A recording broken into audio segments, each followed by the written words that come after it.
Wait for that to come up because it's gonna make it's gonna talk. I just need to mute it really quickly. There we go. All right, Iris, my dear, would you please pray us in? Good morning, Lynn. Good morning, everyone. And I'm going to pray us in.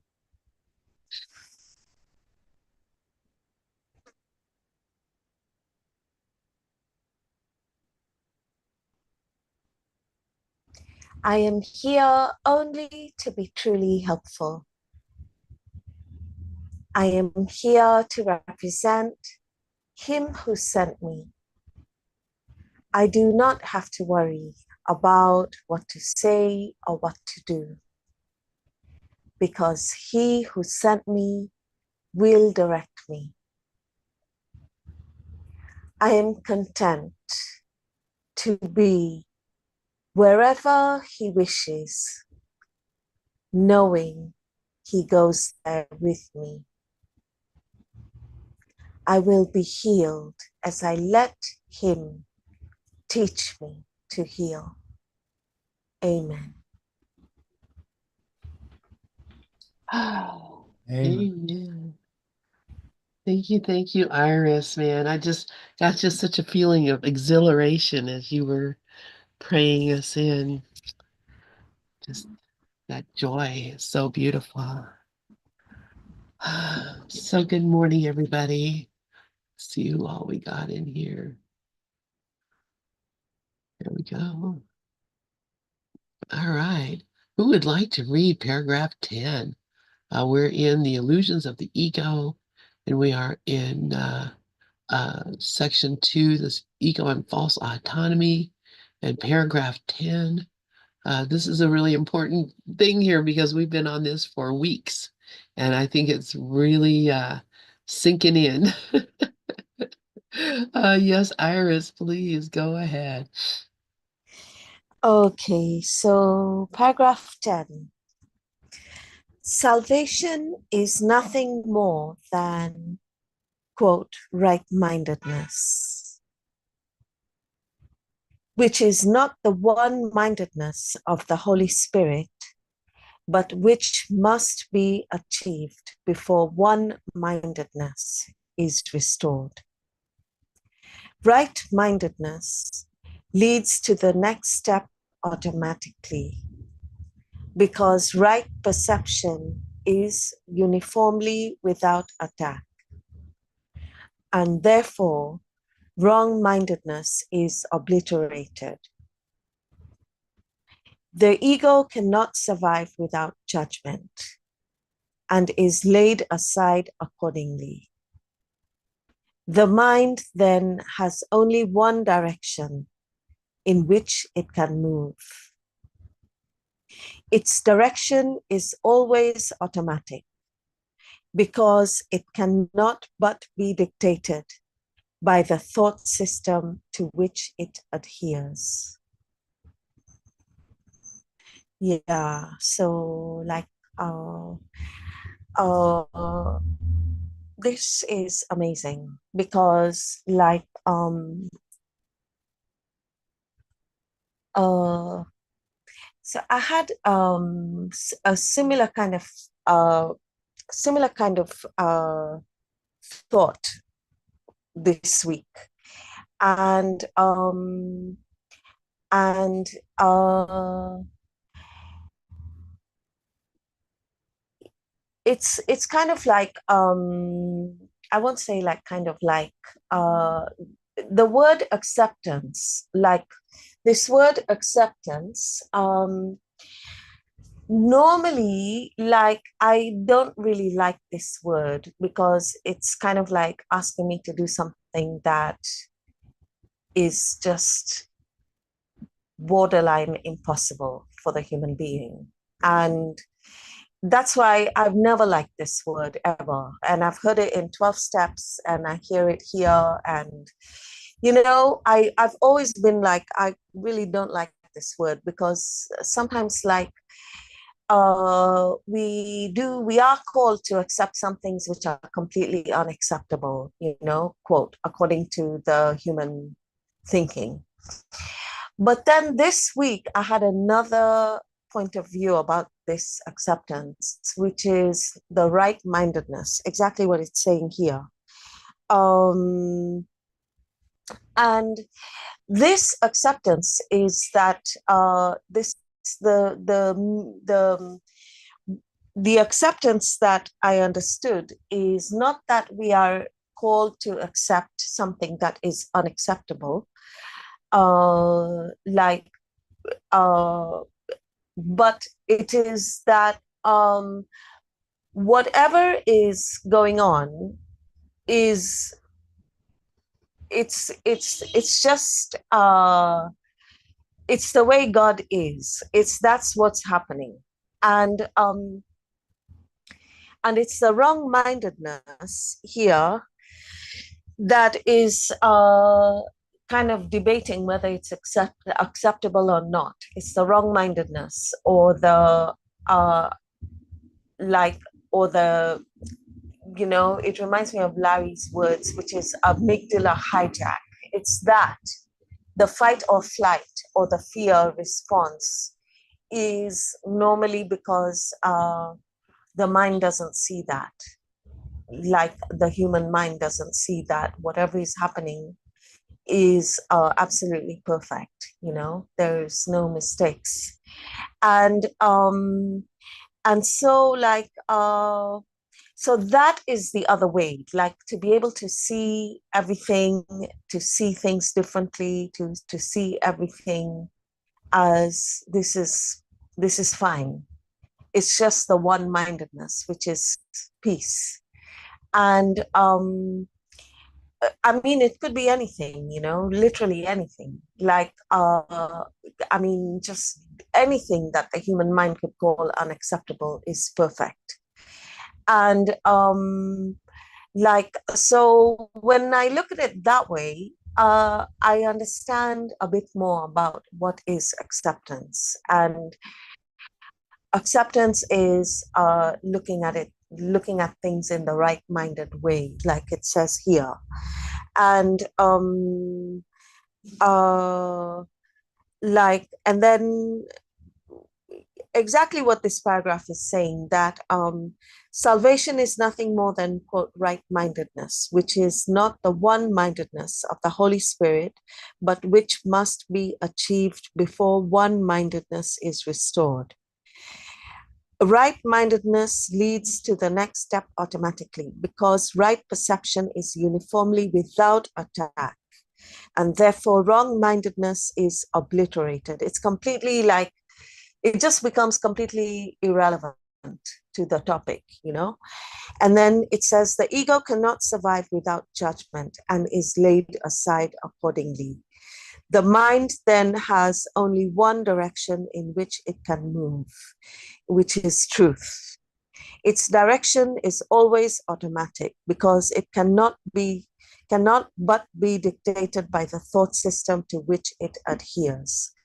And in my notebook, I had written that the quote limited way is always painful, and that is the ego's way, which is very limited point of view, and because it would get afraid because, of course, like it can't see through all dimensions of time and space, which is why its nature is fear.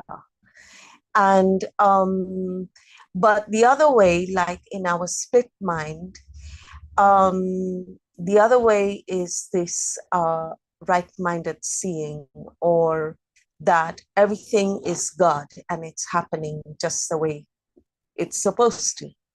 And that there is a lot of peace in looking at things in that way, like even just for a moment before, the judgments begin again. Yeah. So yeah, so I really this is a brilliant reminder, and I'll hand back to Lynn. Thank you, Iris. That was wonderful. Thank you. That was brilliant as well. And yes, it's a matter of like looking at whatever seems to be happening, and this is a great exercise if you want to try it, if you haven't done it exactly this way. Just ask yourself of everything, how would the healed mind see this? How would the sane mind see this? Of course, the idea of healing and saneness is different in A Course in Miracles than it is in the world. In the world, a sane mind might look at, what we think is sane. We might look at, starvation and become very upset and angry about it because that's sanity to the world. But to the Holy Spirit, the sane mind looks on all these things and sees that nothing is really happening at all. It's all just a part of this vast illusion that we're experiencing. So the sane mind sees this as an illusion and it's nothing to fear or be angry about. It's something to look for love in and to be the love in this situation. The sane mind would be the love here. And so I love that. That questioning is so essential, so perfect and so beautiful. And I appreciate so much, Iris, what you had to say. Does anybody else have anything that they'd like to share about this paragraph? Yeah, and Dove says acceptance is the most important word in A Course in Miracles. Ken Wapnick says it's the denial of the denial. And yes, the acceptance is the just not judging. It's not rejecting. And so this is how we go from the mind that is filled with fear and angst and trauma and judgment to a mind that's filled with peace. Because we just accept and say, like you said, it's perfect. What part of your dream when you're dreaming at night, can you go back and say, man, that really did hurt me. I really, when that thing happened, I got smacked in the head, my ears are still ringing this morning. No, you don't say that. Because if you got smacked in the head in your dream, you're not going to wake up with with a bruise on your head. It's ridiculous. And so you can look at the dream and say, well, it was perfect because nothing happened. It was just a thought that I had in my mind. Anyway, does anybody else have anything to say about this paragraph?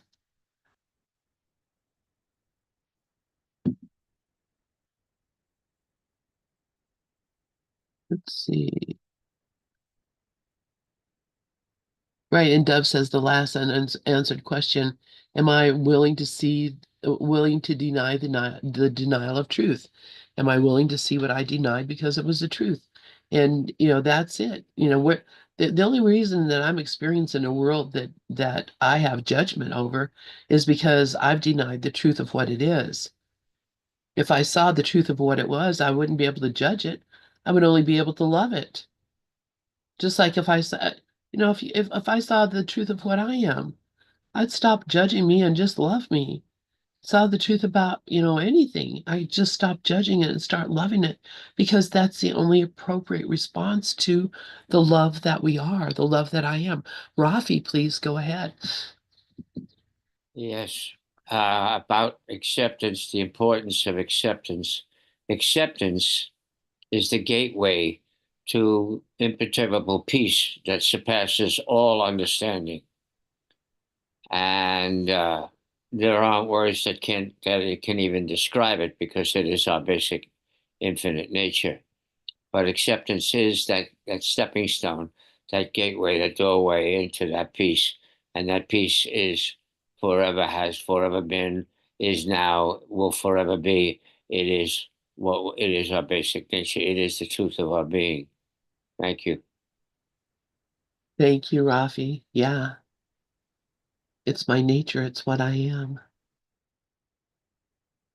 So that false autonomy that Jesus is talking about, that the ego has, it can't be. it can't live without my buy-in to it. And that's, what he says here in this one sentence, the ego cannot survive without judgment and is laid aside accordingly.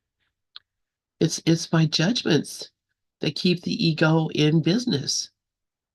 And when I stop judging, well, stop attacking, stop running away from, stop deciding that something is not worthy of God's love, when I stop that and just start accepting what is, then yeah, my mind will move in the direction of truth. But like it says, you can't be of two minds. The mind then only has one direction in which it can move. The mind's direction is always automatic because it is dictated by the thought system to which it adheres. And that's why you know what thought system you're experiencing, because when I see something on the news, or I see something happen in front of my house, see something happen in my next door neighbor, see something happen to my children, grandchildren, whatever, my response to that tells me what I believe is true. If I become angry or afraid or judgmental, want to change things, whatever, I know who I'm listening to. The only one who does that. But if I see these things happening and I recognize that, it's all love giving to love what love asks for, and that's all it is. It's either love or a call for love. That's all it is. So it's love calling to love and love responding. So when I look at something, I can't say, oh, how horrible these people are that they did this thing. I can say, oh, how much they love, that they would be willing to give up their peace, their life, their health, their joy for this cause. Oh, how wonderful they are to love that cause so much that they're willing to kill or die for it. These are crazy thoughts that people have, but I can't look at them and say, wow, how awful. I can only look at them and say, how precious. Just like God looks at us and says, how precious. There's not a moment that God looks at me and says, oh, you dirty, you done wrong. It doesn't happen that way. God is looking at me with the right mind. When I look at me with the right mind, I see the truth about what I am and what the world is and what you are. And I can accept everything because there's nothing to reject. It's all love. All right. Let's see. Let me move this. Oh, Iris has her hand up. Please go ahead, Iris. Oh yeah, thank you, Lynn. I was just looking at this line that it says that the mind has only one direction in which it can move. Its direction is always automatic. And then it says, because it cannot be dictated by the thought system, cannot but be dictated by the thought system to which it adheres. So this is the thing. This is the trick, because I noticed that in my own mind, yeah, throughout the day. Like, I mean, today it's fine. I don't have any triggers, but when I'm in like a situation with loads of people, or like projects or whatever, like work situation, yeah, there are tons of triggers, and I noticed this within myself, like that. As soon as like the trigger comes, like it's like it's really automatic. It is automatic. That is the correct. Whatever this is saying is really the way it is. It's as if like it's programmed to be like that. And then I'm so grateful because, like, at least, even however dimly, I can notice it, that, oh yeah, this is happening again. Like, it's just an automatic response of the mind. And it's like, it's true because it's been programmed that way by this human thing, you know. And like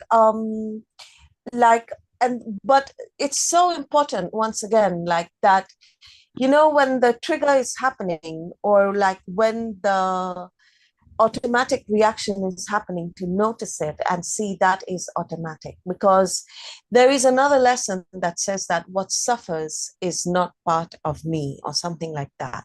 Like what suffers, that is suffering, you know, that trigger or that response is really, it's painful. That's why we notice it, you know, like and so like that is it's good to be aware of that. That's what I mean to say, to remind myself that it's just good to be aware of that and not react until, you know, it calms down a little, because it will, like it will calm down, and then we can see like really clearly. But it's like something that comes to, it's like when we are driving, and then, like, you know, something happens in the screen, you know, like, and we can't see properly, but then like when the rain stops, we can see clearly, like, oh, that's temporary, that's what happened.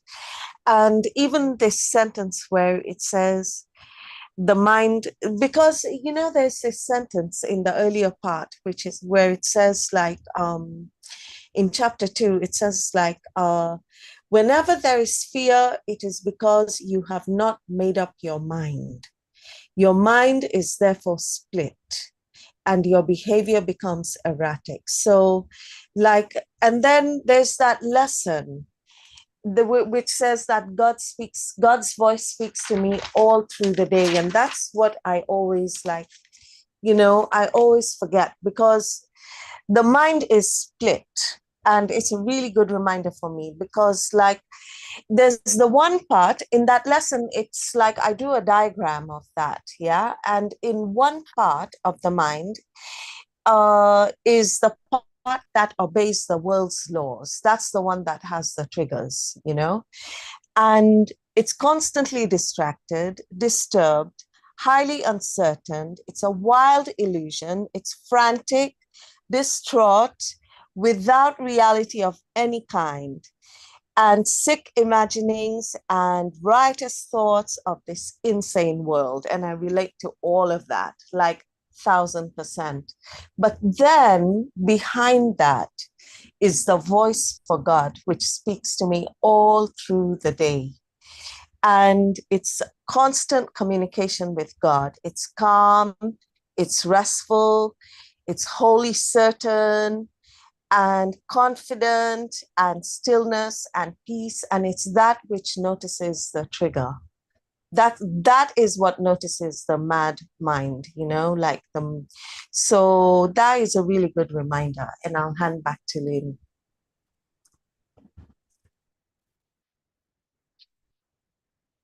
Wow, Iris. That was awesome. Oh my goodness. I am just I love hearing how you were working through this. It's just it's thank you so much for that. Rafi, please go ahead. Yeah, it's great to share her journey. I just want to read something from a workbook, the release technique about acceptance and what it results in. This is what it says. No need to change anything, no judgments of good or bad. It just is, and it's okay. It's beautiful as it is. I have and enjoy everything as it is. And that results in allowing, attuned, beautiful, childlike, compassionate, contented, delighted, elated, loving, joyful, innocent, harmonious, happy, glowing, fulfillment, enrichment, mellow, open, playful, radiant, receptive, satisfied, secure. All is well, everything is beautiful, everything is okay, everything is unfolding as it should. I accept you. I have what I need as I need it. I love you, you just as you are. It's all coming together, and we all have a contribution to make. Abundant, accepting, appreciative, balanced, benevolent, caring, clear-sighted, co-creative, compassionate, empathy, embracing, magnanimous, intuitive, gracious, receptive, non-judgmental, understanding. Those are the gateways. And when you're in acceptance, that's the gateway to peace. And I just thought I'd share that. Thank you.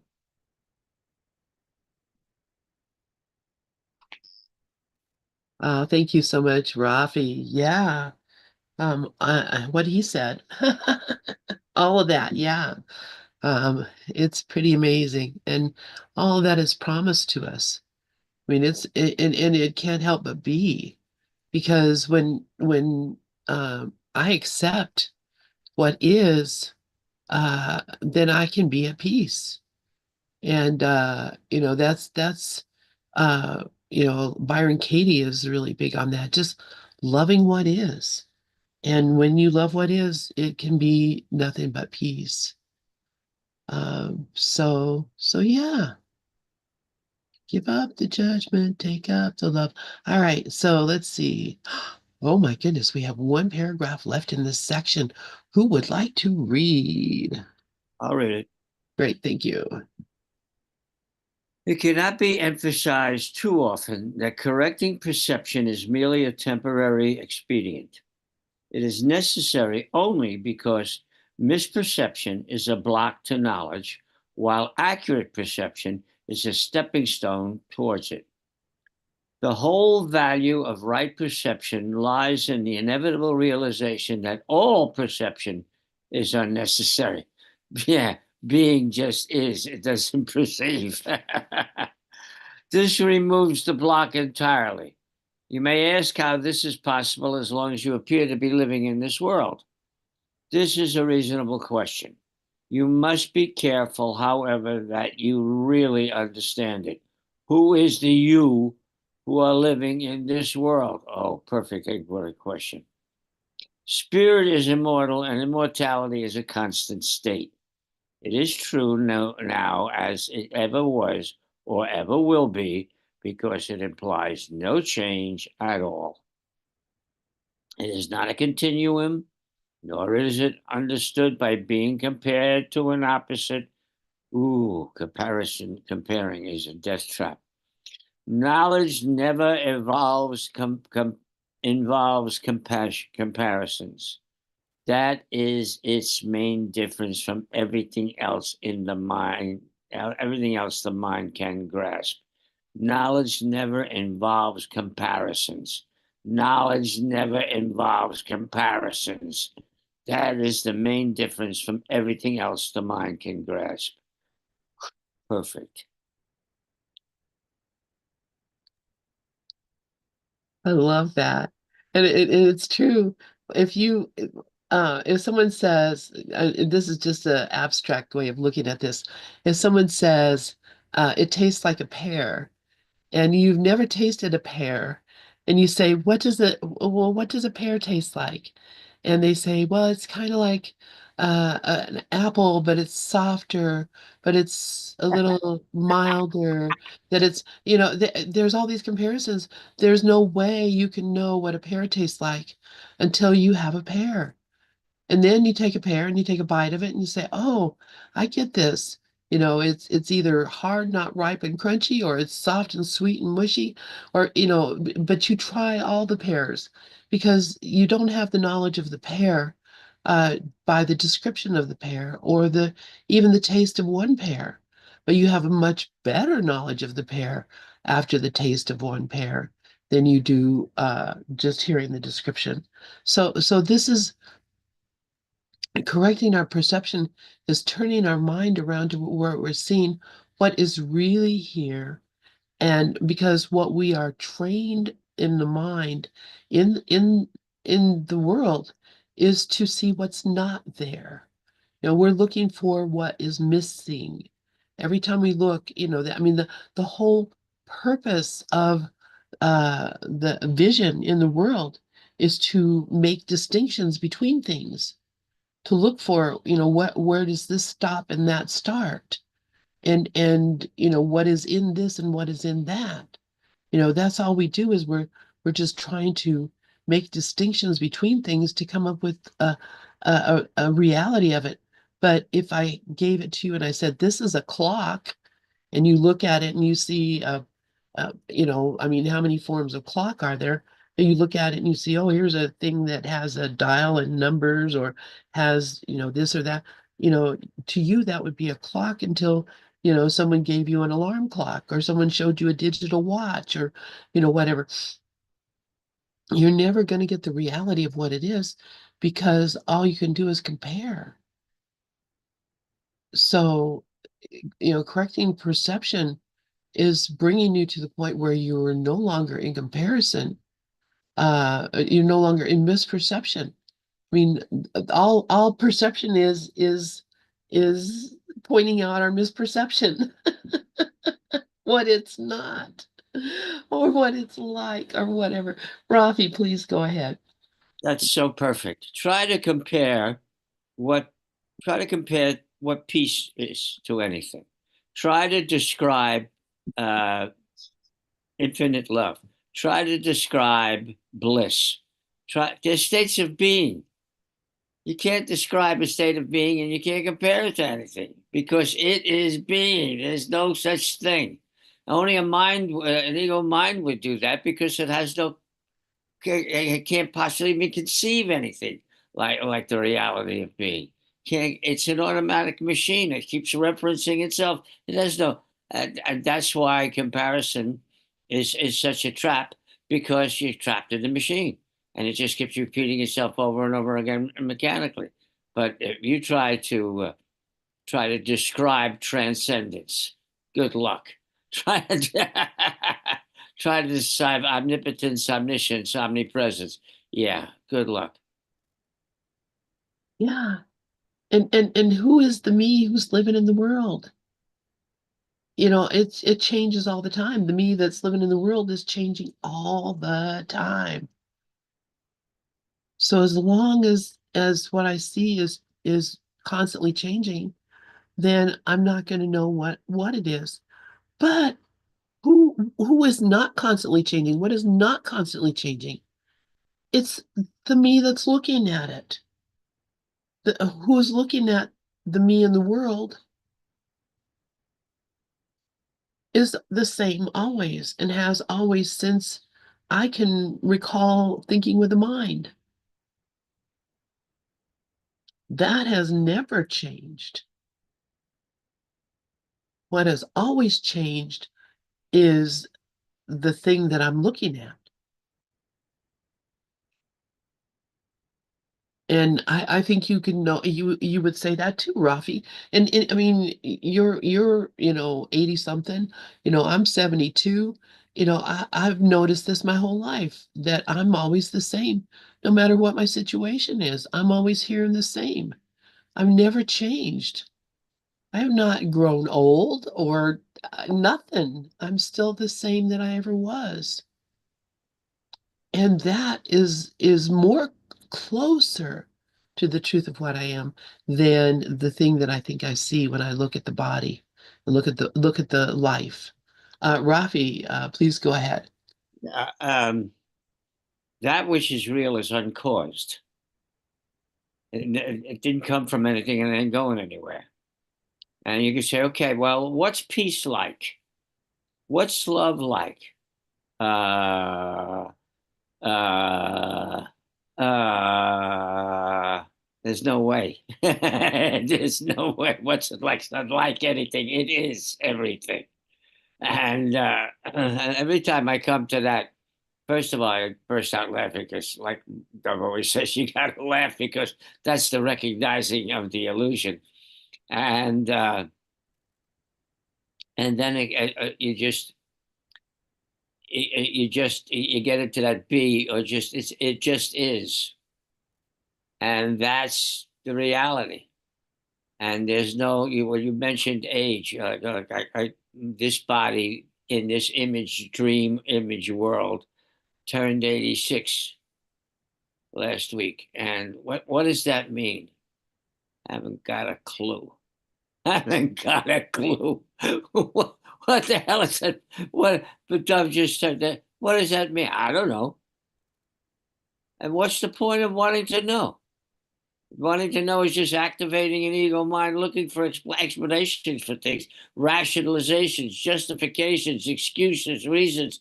That's pointless mind activity to keep us away from just being one with the peace, the love, the truth, the art, the bliss that we truly are, the joy, pure joy of being. Someone once said, God's never indifferent. Okay, it's always there. Thank you, Rafi. Yeah, I love that. Thank you so much. Iris, please go ahead. Thank you, Rafi. Thank you, Lynn. Like,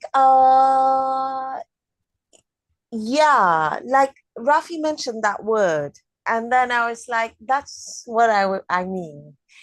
That word Rafi mentioned was transcendence, and that is really something. Uh, it's because like I just had this idea the other day, like it was my phone was not working, yeah, like my phone isn't working, my iPad isn't working. Basically, I need like new technology, yeah, because this stuff is not working, like the apps aren't working and this and that. And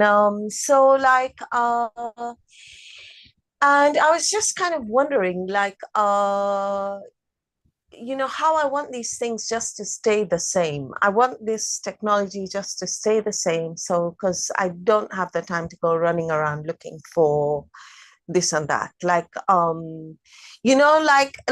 just have this idea that I just want it to be the same. And then I thought, I just had another thought that, you know what? I expect that of like these things everywhere. Like I expect things to be the same. That is the root of my suffering. Because like this stuff is going to break down. Everything breaks down.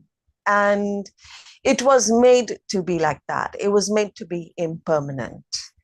And but like we are not impermanent, but this other stuff is made to be like that. It's made to be impermanent. And I guess I'm saying that um because I mean everywhere we look, I mean even as a child, and there was always like I was always a very depressed kind of child, like and I now understand why, because like it's I'm beginning to get it a little bit more, like that we want things in a certain way, and it's not like that, and things don't work, and uh things happen, and like it's just that we expect this type of box to remain the same, or like that's why like there's such a hard time like accepting things, for me, speaking for myself, like but the thing is like these things here that we are looking at is all, it's made to break. It's all of it is made to break, including like our body. Like it's just that is the nature of this stuff. And like but the world of God, like exactly what Lynn was sharing, that we don't actually see that. We're looking at the objects, and we don't see that there is a world of God behind all of this. And the world of God is God's will for me is perfect happiness, the 101, my birthday lesson. And behind all of this is the world of God. And really the focus is on the objects, but really it ought to be on the world of God, as like the world of God, and then this other stuff is appearing, and it's not two, it's the same. but it feels like it's two, but really it's I don't know, like something like that. Um and I had another thought, but I forgot what it was. And but it makes sense. It really does make some sense. It's actually making a lot of sense. And I'll hand back to Lynn. Thank you so much. Yes, yes, yes. It makes total sense.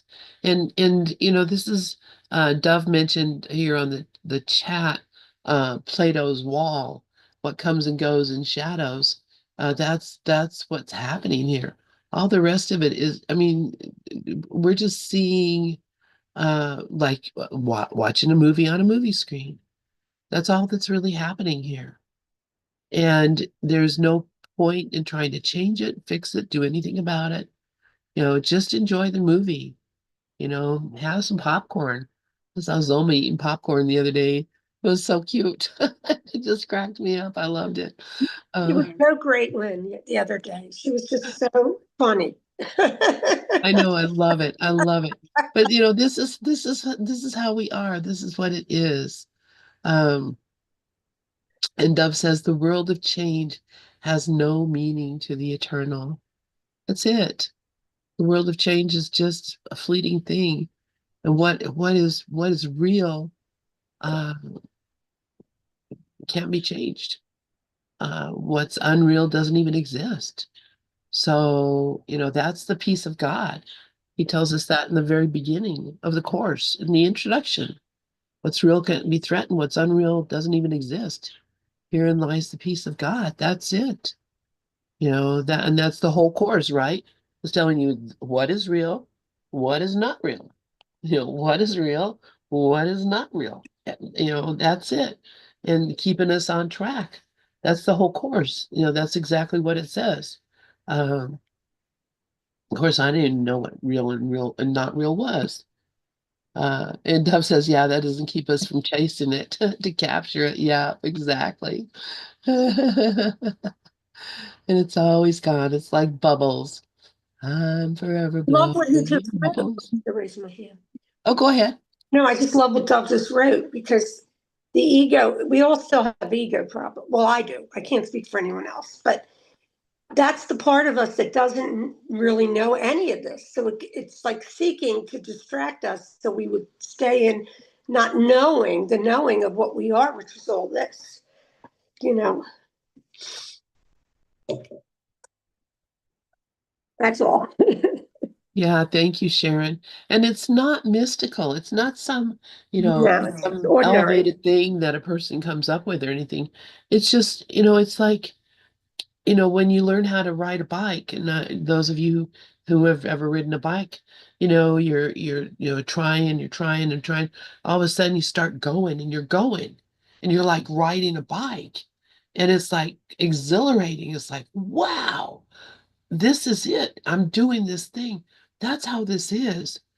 It's like, the more we do it, the better we do it, the freedom that comes from doing it. Just looking at the world and seeing it as love, just looking at the world and seeing it as peace, seeing the blessing that is there, and that everybody, I was mentioning this the other day. I don't even know if it made any sense to anybody, but how I've been looking on TikTok at all these different kinds of people, different countries, people that have missing limbs and have been burned up in fires, and people that, I mean, their whole physical look, every single one of them is like just like so different, not what I run into in my daily life. And I started looking at that and realizing, this is all just expression. All this is just like an artistic expression of myself, what I think I am. And however that may be, it's everybody's doing it. We're all doing it. That's it. It's nothing. It's just a story.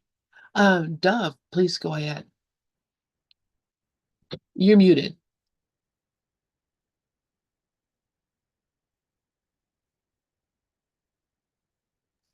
Okay, I'm not muted. Hi, everybody. I realized everything I wrote on the last 4 or 5 things I wrote on the chat all came from this thought that came to me. Like nuclear physicists. I think that you'll love this, Lynn. These nuclear physicists who know that there are things that call muons or nuons or this or that, but they chase them. They build these huge things to try and find them, chase them, and capture them so they can study them like there's something there. That's us.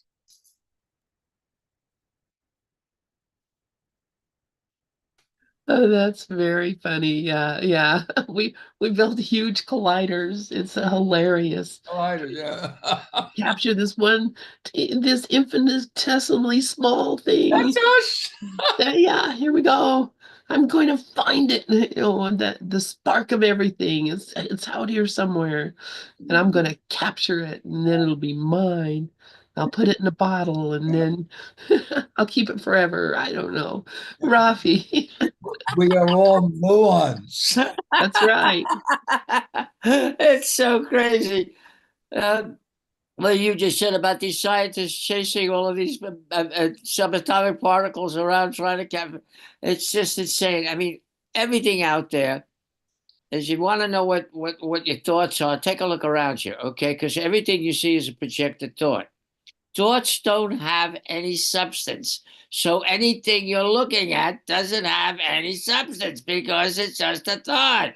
And that is what we call the dream or this false world that we're looking at. And every time I come to that, it just breaks me up. What are you chasing around? What are you trying to fix? What are you trying to get out of it? What are you trying to protect yourself from? What are you trying to get something from? Thoughts, but they don't have any substance. Oh, right. So what am I doing? Wasting my time. What am I really? Let me get to the truth of what I am. Hello. That's what time is for. Wasting. That's right. I love that. Thanks, you guys. Iris, please go ahead. Thank you, Lynn. Thank you, Rafi. Thank you, Dove. Thank you, Sharon. Yeah, that's it. Thank you for reminding me because it's like as Dove was speaking, I was remembering, oh, that's what it means. Like we're actors. We like are actors in the movie screen. And it does feel like that right now. It didn't feel like that 5 minutes ago, or no, it did feel like that, but it didn't feel like that like 2 hours ago, for example.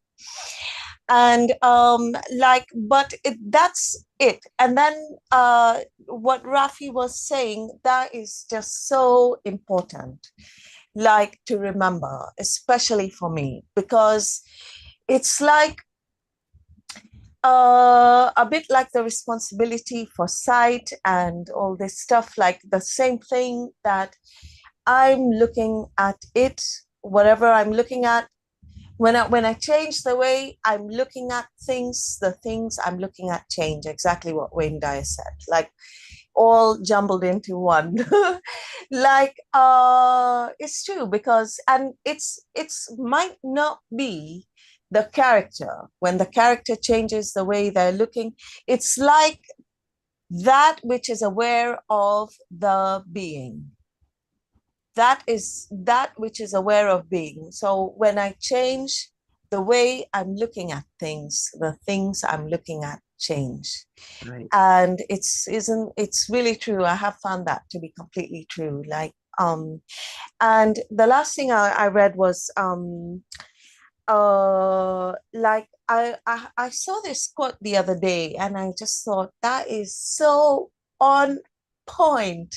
And it said something like my moods can change, like, and they do, like my moods can vary, like, and they really do, like, different moods, like all different colors, all different dresses, like, but my commitment stays the same. And I just thought, how true is that? Like, everything will be changing. My moods will be changing. my thoughts will be changing. Like it says that the procession is going by, all different thoughts. But then there's that is aware of the being. And so that quote was saying like, my moods may change, and that's fine. It's okay. But my commitment remains the same. And I'll hand back to Lynn. I love that. Yeah. And nothing can change me. Nothing can change what I am, no matter what. And Rafi says, it's like Dove says, I'm the dreamer of the dream. Dreams don't have any substance. And Dove says, yes, Iris, in the end, it's our being that remains the same. Exactly right. It is the one thing that we are. That's right. So I love that. Does anybody else have any thoughts about this? This is a pretty big deal, right? Uh, yeah, Rafi, please go ahead. One other thing, everything here is serving. So even this non-substantial dream is a perfect server. Because, like, how many times have we heard life or this dream is a school and it's teaching us everything we have to know? So, like Lester Levinson, she used to say, yes, it's a dream. Yes, it's a dream that never was, but it's perfect because everything here is showing us what we need to know to wake up from the dream. That's it. That's it. And we're all here helping each other out and just to remember for the world. Because when I'm healed, as today's lesson says, I'm not healed alone. And so that's what we're here for, to heal the world. Anybody else have anything else they want to share? Uh, just remembering, try to remember what would the sane mind think in this situation? And uh, then stop perceiving. When you stop perceiving completely, it removes the block entirely. You may ask, how is this possible? As long as you appear to be living in this world. And that's a real good question. It is possible. Sharon, yes, please go ahead. You know, Lori was talking about guidance the other day, and that is the only real way to really like completely live this. Because if I keep thinking I know what I'm doing, I'm following a pattern. So I want to break the pattern by asking the truth of who I am, what to do in every moment. But I haven't been doing that yet. But it's something that I realized. I think Dove mentioned that on Thursday that, if he would just listen, because you would be in the flow. To be in the flow is to be in constant connection with the I am. So Yes. that's my new thought. No, my new activity that I need to just implement in my life. Yep. Absolutely. That's it, Sharon. Thank you. Dove, yeah, please go ahead. Okay, yeah, I put up on the board. Just remember to laugh this time. Chapter 27, section 7. A tiny mad idea entered into eternity, and the Son of God remembered not to laugh. Now, I have this 30-second video from Karen, and she made this video. And she put it on YouTube, so she sent it to me. It says ACIM reminds us that the problem is not the guilt.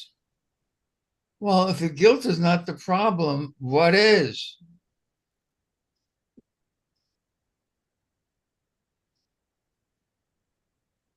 Wants us to.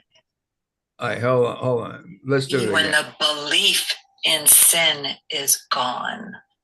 There is no problem until you believe in sin. And what is sin? The belief in separation. That's where the Son of God remembered not to laugh. The Son of God was never separate from the Father. He just thought it was maybe a better idea. I got a better idea. I'll do it myself. I want more. Yeah, I want more, better, different. Yeah. Thank you, Dove. Iris, please go ahead. Thank you very much, Dove. I wanted to like just remind myself that just really quickly, like Lynn was playing that one audio by Sebastian Blacksley, and like I listened to bits of it like while Lynn was playing, and there was like one thing that he said that I was just like amazing. That just made my day. Thank you for saying that. And he said that two things actually. He said that actually four things. He said that the purification is done.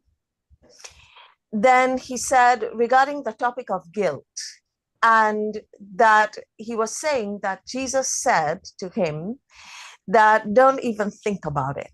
Just don't even like give it 2 cents of your mind. Like don't even think about it. It's not the way God would think. And something along those lines. But what I wrote down was he said, don't think about it. And then I put in brackets, J. And then the other thing was I've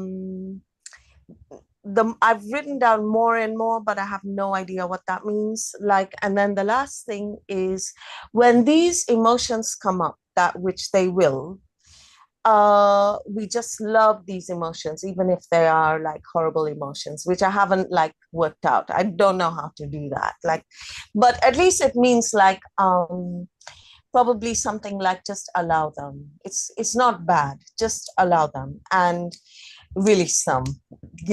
Like just, am I willing to let this go? Yes. And that's it. So that reminded me of this bit about the guilt. It's not the guilt that's the problem.